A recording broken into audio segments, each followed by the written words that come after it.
Okay. We got another big one. They're all big, but we got another very big one tomorrow. Vikings Browns at the Palace.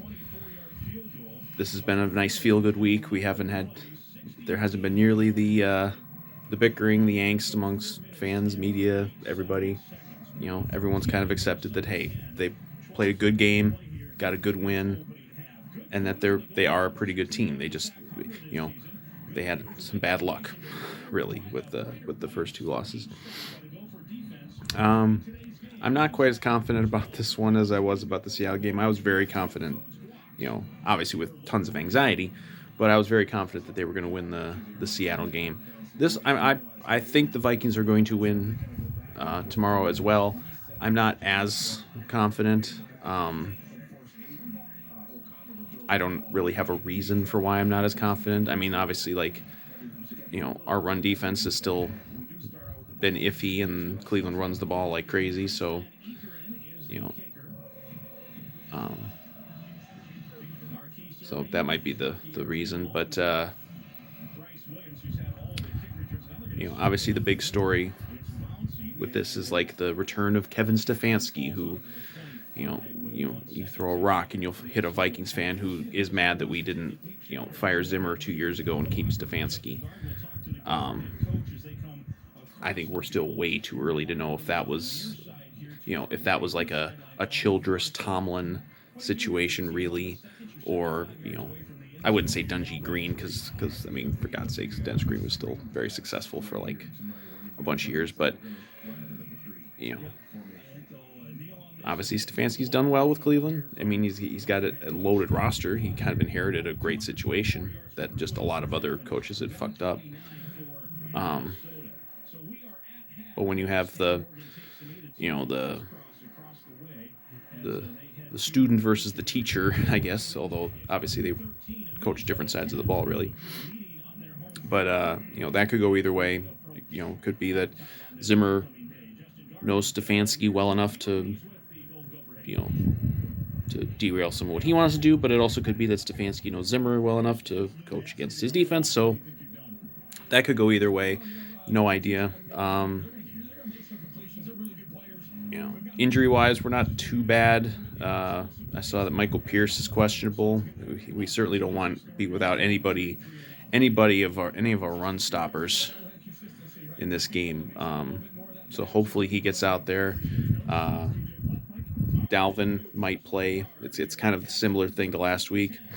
Um, you know, he practiced, but it's possible that they were so successful last week with Madison that maybe they just decide to wait another week with Dalvin. I could see that. I mean, you know, Cleveland's got a better defense than Seattle, so you don't want to just assume that you're gonna throw Madison out there and he's gonna go for a buck 20 again. But um, you know, you also don't want to necessarily. I could see both sides. You don't want to necessarily push it with Dalvin because if he gets hurt worse, then you're without him for longer. But on the other hand, this is the toughest game I think that they have left before the bye. So maybe you do want to get him out there. So that's probably just going to be a game time thing again. My guess is he doesn't play, but um, no other real major injuries. There were guys on the injured list this week, but I think they're all going to play like the really important guys. I think Marsette's out, so I think they're gonna have Abdullah do kick returns. That usually doesn't play a huge factor. Um, uh, there was some talk this week because Darisaw finally is like doing like full practice, um, and there's talk about are they going to get him out there? I don't think there's any rush to get him out there. Obviously, I want to see him out there. I think long term, obviously, he's going to be out there. He's going to be the left tackle. Um, but I mean, again, like just like with the Madison thing where he was successful, so that the urgency maybe isn't there for him.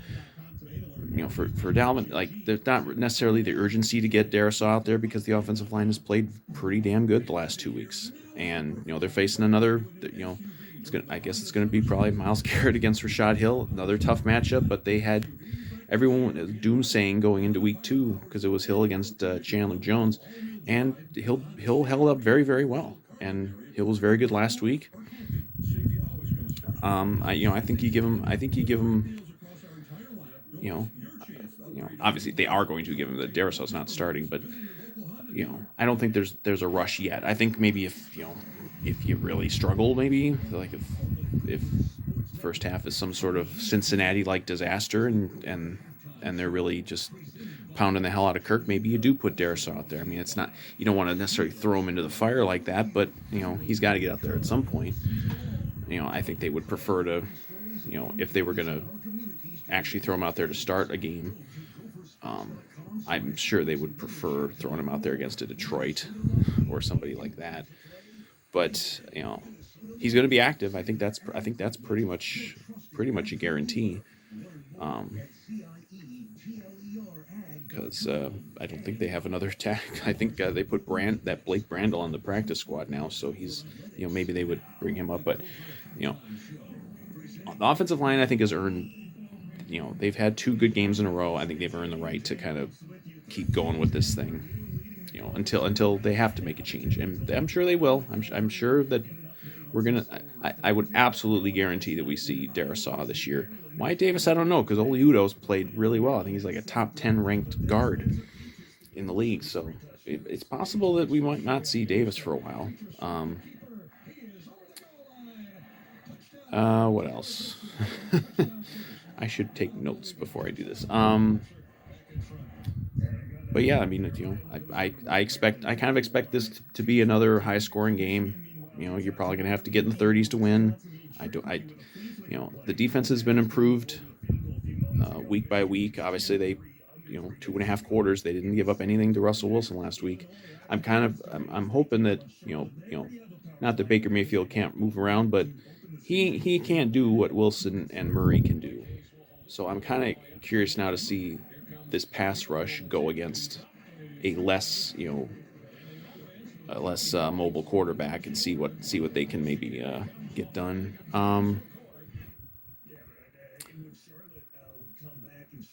But yeah, I mean, I guess Breland was hurt this week. I don't know for sure what's going to happen there. Haven't really heard much more about I don't know if I even had mentioned it in the Seattle recaps, but the Cam Dancer tweet where he tweeted that he was sick of the situation, presumably meaning that he's not out there starting or playing more. Haven't really heard anything more about that this week. I'm certainly of the camp that thinks that Dancer probably should start over Breland, because we really just haven't seen much of anything from Breland to this point. Now, he did force the almost fumble last week that got overturned, but in coverage he's not been good, and Dancer made 1 or 2 pretty good coverage plays against the Cardinals. So I'm certainly of the camp that thinks Dancer should be out there, but it's tough love, I guess. Whatever.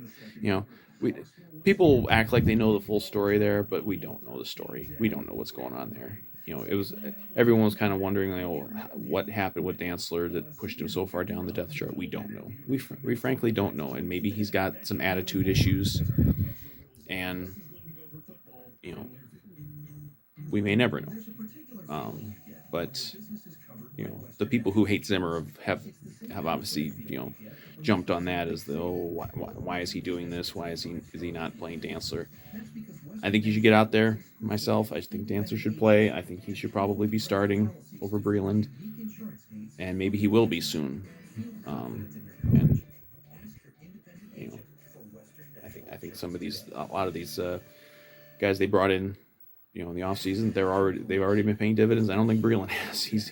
Breland is he's the Alex Colomé of the Vikings offseason to this point. But the defense has been improved. They were really good in coverage. In the second half last week, Wilson didn't have he didn't have guys to throw to on a lot of big plays, including some third downs. They're figuring it out. I think this defense has got another level or 2 that they're going to be at very soon, and hopefully this week, because be great if they could be great if they could go out and really just dominate a game. I don't think they're there yet at all, but um, I hope they're able to get after Mayfield. I hope they're able to stop the run.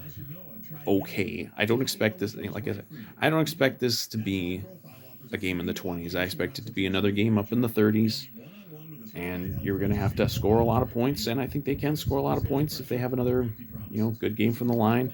Clint Kubiak's been improving a little bit. I think I don't know I don't know how they determine this, but I saw something where he's like the top rated coordinator in the league or something like. I'm not sure how they determine that, but um, you know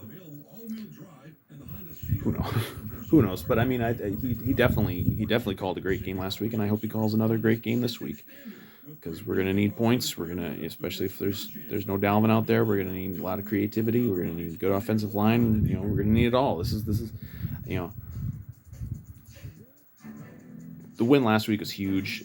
I don't think if they were to lose this one, I still don't think they're doomed by any means. Problem is Green Bay's got a pretty easy schedule now coming up. Fucking 49ers didn't come through for us last week, stupid asses. Go down at the fucking one and score a touchdown with like 10 seconds to go instead. No, you got to score with like 40 seconds left. Set it up for what the NFL wants. But Packers have a pretty easy schedule coming up. I think they got Pittsburgh this week. Then they get the Bengals. You know, they got some easy games, so they're going to probably start piling up some wins here. You got to keep pace. Because we don't play Green Bay until I think late November or something. It's quite a while, quite a ways off. Um, so you got to keep pace. Don't worry about the other teams. Detroit and Chicago. Don't worry about them. You got to keep pace with the Packers. That's what it's all about. And this would be a really big win to get. And officially, yes, I do think the Vikings are going to win. I think I'm going like 31-27, something like that. Um, Hopefully, all the kicks are good and defense holds up well enough and offense is potent and we get another win because they get this win. I think they got a real good shot to go 4-2 into the bye, and then get the bye out of here, and then hit the ground running after that. And got a there's that schedule doesn't look as tough to me as it looked earlier in the season. I don't know. Maybe I'm crazy, but I think if they can get this win, I think they got a real shot to be 4-2 into the bye and be like a major contender for the whole year.